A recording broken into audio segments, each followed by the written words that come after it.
Sizga yaxshi kayfiyat tilaymiz. Siz agar biron bir sherikarli ish boshlagan bo'lsangiz, natijasi qanday bo'ladi? Voy, natijasi hozirgi paytda ikkilanish bor, ammo bu ishni boshlab bo'ldingiz. Sherigingiz qanday inson?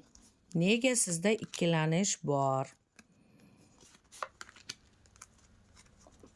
Va boshlagan ishingiz qanday bo'lishi mumkin yoki qanday yakun topishi mumkin? Siz bilan birga ish boshlagan judayam yaxshi, sizga ishonadi, sizni hurmat qiladi.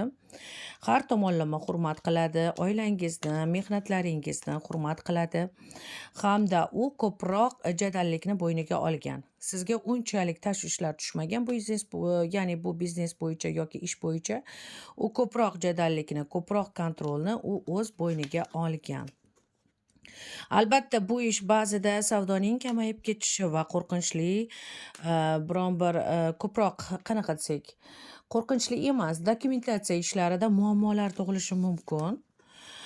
Bu ishda faqat ожидание, ya'ni siz bu sherigingiz bilan boshlagan ishingizda sizga kutishingiz kerak.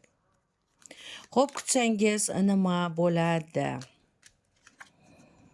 Kutsangiz ham pribul unchalik bo'lmaydi. Vaqtincha qanchadir ma'lum bir pul bo'ladi.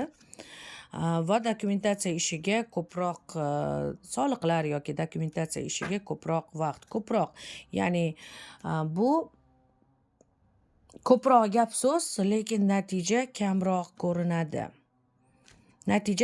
ko'rinadi. Ya'ni shoshilmagan ma'qul, ko'proq qog'ozbozlik ishida tezroq hal qilinglar, shunda sizlarda pul bo'ladi.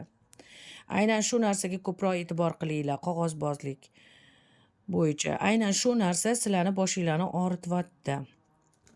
Qog'ozbozlik ishi bilan hal qilinglar, shunda hammasi yaxshi bo'ladi. Birinchi o'rinda dokumentatsiyani to'g'rilanglar. Ana shunda ishingiz yaxshi bo'ladi. Marhamat.